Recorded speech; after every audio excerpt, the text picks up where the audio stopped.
భవిష్యత్తు బంగారం చేసుకోవాలంటే నేను వెళ్ళటం అవసరం. చదువు పూర్తి చేసుకుని ఉద్యోగం సంపాదించుకుని మన బ్రతుకును పండించుకుందాం. మీరు ఇంకా ఎన్నాళ్ళు ఉంటున్నారు? రేపే నా ప్రయాణం. రేపేనా? అవును, లేకపోతే మనం కన్న కలలన్నీ కలలైపోతాయి. వద్దు మోహన్, నా కోసం నీ చదువు పాడు చేసుకోవద్దు. కలిసే కాలం వచ్చినప్పుడే కలుద్దాం. అది ఎంతో దూరంలో లేదు. మోహన్. చెల్లెమ్మా, చెల్లెమ్మా, వస్తున్నానన్నయ్య. నీకోసం ఏం తెచ్చానో చెప్పుకో చూద్దాం. వస్తుంది పొలం నుంచి కాదు గనక పూలయ్యుండవు. మిఠాయి. మిఠాయి తినడానికి నువ్వేమన్నా చిన్న పాపాయవా? అయితే చీర ఉంటుంది. చీర కాదమ్మా.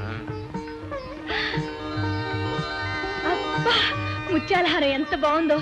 ఇంత ఖరీదైన నెక్లెస్ ఇప్పుడు ఎందుకు బాబు? ఇవాళ కాకపోయినా రేపైనా చేయించాల్సిందే కదమ్మా. ఉన్నప్పుడే ఒకటొకటే అమర్చుకుంటే రేపు అన్నీ ఒకేసారి కొనే భారం తగ్గుతుంది. ఆ చెల్లెల్ని అత్తవారింటికి సగౌరవంగా పంపానన్న తృప్తి నాకుంటుంది. ఒకే తల్లి కడుపున పుట్టకపోయినా నీ చెల్లి గురించి నువ్వు ఇంతగా ఆలోచిస్తున్నావు. కానీ రక్తం పంచుకు పుట్టిన దానాన్ని దాన్ని గురించి ఒక్క ఉత్తరంలోనైనా రాయడు. అమ్మా, అంటే నువ్వు కూడా నన్ను దూరంగా చూడడం కాదు బాబు. వాడు అసలు ఇల్లు, తల్లి, అన్న, చెల్లి అన్న మాట మర్చిపోయాడని నా బాధ. తన గురించి తనే ఆలోచించుకునే స్థితి రానప్పుడు ఇతరుల గురించి ఎలా ఆలోచించగలడమ్మా? అయినా ఇంటికి పెద్దవాడిని నేనుండగా వాడెందుకు ఆలోచించాలి? కష్టపడి ఇంజనీర్ అయ్యాడు. రేపో మాపో ఉద్యోగం వస్తుంది. ఆ తర్వాతే తమ్ముడు మనల్ని గురించి ఆలోచించగలిగేది. ఎంత ఆలోచించినా ఏం చేయాలో అర్థం కావట్లేదు. ఎంత ప్రయత్నించినా ప్రతి ఆఫీసులో నో వేకెన్సీ అన్నమాట. అయితే నేను కూడా నో వేకెన్సీ చెప్పే వరకు ఇలాగే తిరుగుతారన్నమాట. రేఖ, హాస్యాన్ని కూడా మాట అనొద్దు. జీవితంలో ఏం పోగొట్టుకున్నా నిన్ను మాత్రం పోగొట్టుకోలేదు. నేను అంతేనని మీకు తెలుసుగా. కాకపోతే ఈ ఉద్యోగ ప్రయత్నంలో ఇంకా ఎన్నాళ్ళు మన పెళ్లికి వాయిదా వేస్తారు? వాయిదా వేడ నాకు మాత్రం సరదానా? కానీ మగవాడు తన కాలం మీద నిలబడగలిగినప్పుడే భర్త కాగలడు. పోనీ మా డాడీని అడిగి చూద్దాం. Hi baby. Hi daddy. నమస్కారం అండి. నమస్కారం. కూర్చో బాబు. నీ ఉద్యోగ ప్రయత్నం ఎంతవరకు వచ్చింది బాబు? చదవటం, క్లాసులు తెచ్చుకోవడం నా చేతుల్లో ఉందండి. కానీ ఉద్యోగం సంపాదించడం మాత్రం నా వల్ల కావట్లేదు. అందుకే మీ దగ్గర తీసుకొచ్చాను డాడీ. ఈ రోజుల్లో ఉద్యోగం స్త్రీ లక్షణం అన్నారు. మగవాడనేవాడు ఏదైనా వ్యాపారం చేసి విదేశాల దాకా పాకడానికి ప్రయత్నం చేయాలి. You are 100% correct dad. అందుకే హైదరాబాద్ లో నేను తవిస్తున్న గదిలో మైకా పడే వరకు పట్టుదల వదలకుండా ప్రయత్నిస్తున్నాను. విక్రమార్కుళ్ళానా? అంటే ఇంతవరకు అందులో పోసిన డబ్బు చాలక ఇంకా తవ్వించి డబ్బంతా మట్టిపాలు చేద్దాం. నో డాడీ, లాస్ట్ ఛాన్స్ గా 1 లక్ష శాంక్షన్ చేసేయండి. ఫైనల్ గా నా లక్ పరీక్షించుకుంటాను. ఆల్ రైట్, ఇదే లాస్ట్ అండ్ ఫైనల్. డాడీ, అలాగే సుధాకర్ కూడా తప్పకుండా ఏర్పాటు చేస్తానమ్మా. నువ్వు అడగటం నేను కాదనటవునా? Thank you sir.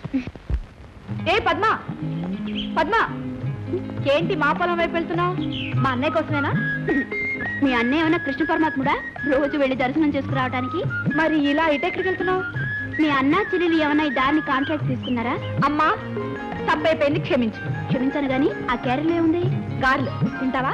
ఏం అక్కర్లేదు, మేము వండుకున్నాం. కావండి చూడు. అస్సరే, గారెలు తీసుకుని పొలాల్లోకి వెళ్తున్నావేంటి? నేనా వనభోజనానికి? నువ్వే భోజనానికి వెళ్తున్నావో నాకు బాగా తెలుసులే. మా అన్నయ్య మాత్రం నువ్వు చేసిన గారెలు ఏం తిండు. తిండా? అలాగా, ఎందుకు తిండో నేను చూస్తాను. తినిపించడమే కాదు, నేను తెచ్చిన గారెలే చాలా బాగున్నాయని మీ అన్నయ్య చేత అనిపిస్తాను. పందెమా? పందెం. ఏది ఆ గారెలు? ఏమిటి మళ్ళీ ఇటు వచ్చావు? పూలు ఏమన్నా కోసావా? ఏ కోస్తే ఏం చేస్తావు? ఏం చేస్తానా? పూలు పెట్టుకోవడానికి వీలు లేకుండా నీ జర కోసేస్తాను. సరే, ఏదో పెద్ద ఆవిడ అడిగింది కదా బాగుంటదని నీ కోసం మీ అమ్మగారు చేసిన గారెలు తీసుకొచ్చాను. నువ్వేమో అది కోస్తాను ఇది కోస్తాను అంటున్నావు. సరే బా. అగాగు, మా అమ్మంత ప్రేమగా పంపిస్తే తిక్కి తీసుకెళ్తావా? నిన్నేమన్నా ఇటు? నేనే పెడతాను. సరే, మంచి ఆకలి మీద ఉన్నాను రాని. నీకు గారెలు అంటే చాలా ఇష్టమా? గారెలే కాదు, మా అమ్ముడు నువ్వు ఏమైనా సరే ఇష్టమే. ఆహా, ఒక్కొక్క చేతి మహత్యం అనుకో. మా అమ్ముడిని గారెలు ఎంత రుచిగా ఉన్నాయో చూసావా? నువ్వు కూడా తిను. ఎందుకలా నవ్వుతావు? ఇప్పుడు మీరు తినేవి మీ అమ్మగారు చేసినవి కాదు, నేను చేసింది. ఇదిగో మీ అమ్మగారు చేసిన గారెలు. అదే ఏమిట్రా మాదిరిగా ఉన్నాయనుకున్నాను. ఇదన్నమాట అసలు కథ. చిట్టి గారెలు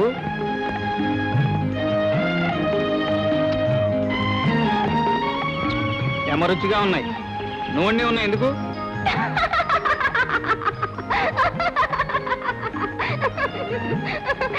నాకు చక్కెరేగిందంటే ఈ గారెలాగా నిన్ను కూడా కసా పిసా నవిలి పారేస్తాను.